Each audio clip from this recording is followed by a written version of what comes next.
Pourquoi cette méthode pour rédiger un livret 2 ne marchera jamais de la vie?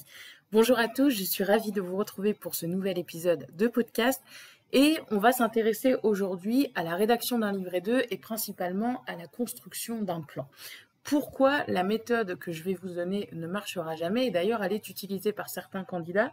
Je viens à l'heure où j'enregistre cette vidéo de réouvrir justement les programmes d'accompagnement et j'ai eu à 2 reprises justement lors de la première relecture ce constat, donc je me suis dit que ça valait le coup de faire une petite vidéo. La méthode c'est quoi? C'est de dire que pour structurer son écrit, donc que vous soyez sur un master, une licence, un diplôme du domaine social, un CAP, un bac, un BTS pour vos fiches d'activité, vous allez utiliser le référentiel. Vous allez par exemple prendre une unité d'enseignement ou un domaine de compétences ou un bloc de compétences, selon comment se nomme cette partie dans votre référentiel, et vous allez l'utiliser comme plan. Et vous pensez qu'en faisant ça, en plus, vous allez, pour le coup, satisfaire aux exigences du diplôme, puisque vous utilisez les items en fait, du référentiel comme plan. Je vous le déconseille, et je vous le déconseille pourquoi? Après, vous ferez ce que vous voulez, hein, c'est comme tout, mes conseils, vous les prenez ou vous les laissez.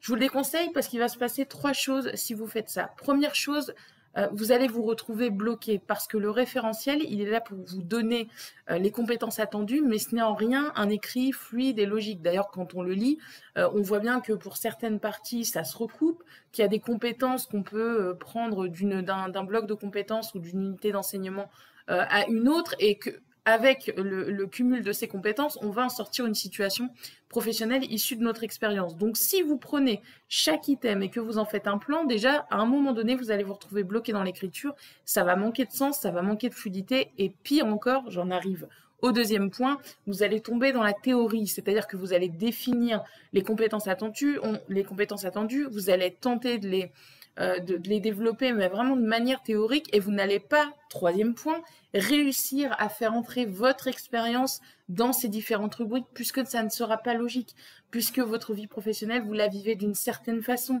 Vous organisez votre activité selon un processus parfois défini dans votre entreprise que vous respectez, ou alors, au contraire, vous avez une marge d'autonomie, vous créez votre poste, tout ce qui compte, c'est les objectifs, et ensuite vous construisez votre fonctionnement selon votre logique, selon les outils que vous aimez, selon votre appétence, selon votre expertise, selon votre patte aussi.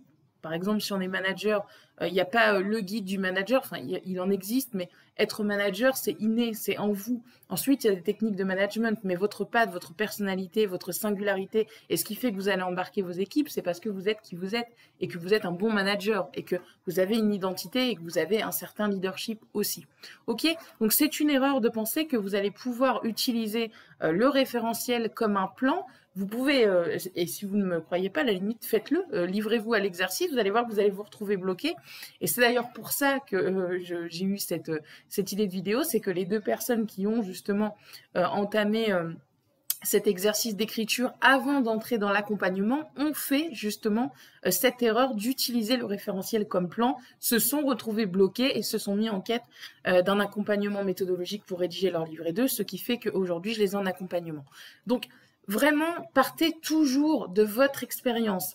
Lisez le référentiel, ça c'est une chose, et évidemment je vous le recommande de le lire, de le relire, de noter vos premières idées, noter votre compréhension, définir certaines choses si c'est pas forcément clair pour vous, mais ensuite il faut partir de votre expérience et faire en sorte que les 2 matchent. Quand vous allez vous raconter, vous partez de votre vie professionnelle, vous partez d'une journée type, d'une semaine type, d'un projet que vous avez porté, d'une activité que vous avez menée, d'une action que vous avez fait, d'un projet ou d'un objectif que vous avez atteint, et vous allez nous le présenter comme ça en étapes. Ça dépend vraiment de ce que vous allez choisir, du niveau de diplôme sur lequel vous êtes aussi, puisque plus le diplôme est élevé, plus vous devez analyser, problématiser votre écrit, notamment pour les licences et les masters.